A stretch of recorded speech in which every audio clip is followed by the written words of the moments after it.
Assalamualaikum warahmatullahi wabarakatuh.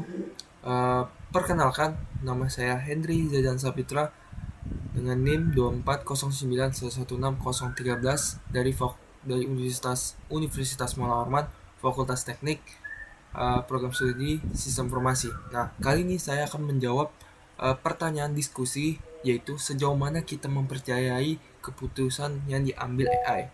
Nah, pada masa sangat teknologi yang sangat canggih ini, banyak sekali lah dari kita atau dari segala kegiatan itu pasti meminta bantuan melalui AI.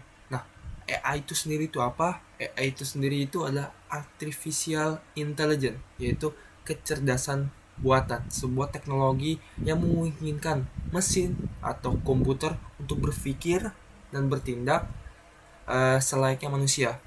Bisa kemampuan belajar, bisa menalar, bisa memecahkan masalah dan membuat keputusan. Nah, AI itu sebenarnya, teman-teman, itu adalah alat yang sangat membantu kita para manusia untuk apa? Untuk memproses data besar dan membuat atau memberikan rekomendasi yang sangat relevan dan cepat. Misal nih, kita menganalisis keuangan pada suatu UMKM, itu bisa. Terus menganalisis data medis yang sangat rumit di situ, itu bisa. Dan juga lain sebagainya. Nah, dengan AI ini sangatlah membantu kita. Bukan berarti kita harus mengikuti nih 100% yang diberikan oleh AI, karena masalahnya itu bisa dikatakanlah itu tidak sempurna dalam mengambil keputusan. Sebab kenapa? Karena AI hanya memiliki data yang hanya dia pelajari. Nah, data yang kurang tepat, pasti hasilnya kurang tepat, atau bisa dibilang AI itu bias atau tidak keadilan lah, segala macam itu. Terus untuk mendukung itu, ada penelitian yang menunjukkan algoritma AI. Nah, algoritma AI itu bisa salah menilai orang karena apa? Karena data yang mengandung bias tertentu, dan kita tidak tahu kenapa AI tersebut mengambil keputusan itu yang di luar konteks. Nah, mungkin kita bicara dari sisi keamanan dan privasi juga. Itu sangat penting. Kenapa?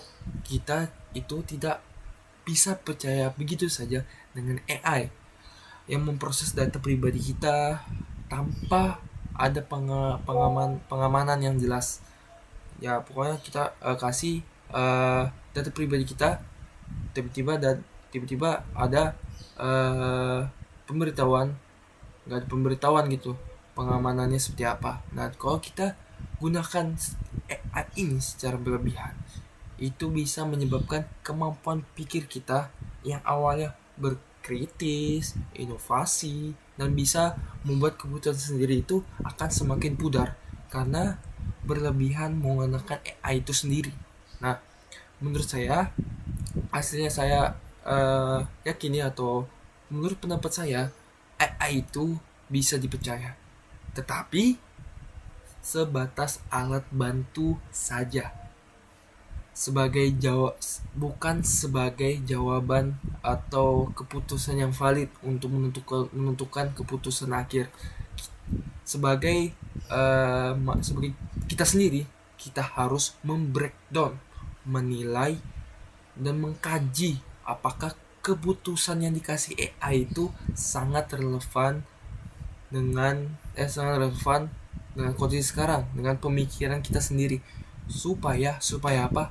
Keputusan itu bisa dapat diterima oleh banyak orang dan sesuai dengan kondisi kita sekarang. Nah, menurut saya seperti itu. Kita bisa mempercayai, tetapi hanya sebatas sebagai alat saja. Itu jawaban saya untuk pertanyaan diskusi ini. Ya, mohon maaf kalau ada kata-kata yang kurang kata-kata atau kalimat yang kurang mengenakan. Saya mohon maaf. Akhir kata, wassalamualaikum warahmatullahi wabarakatuh.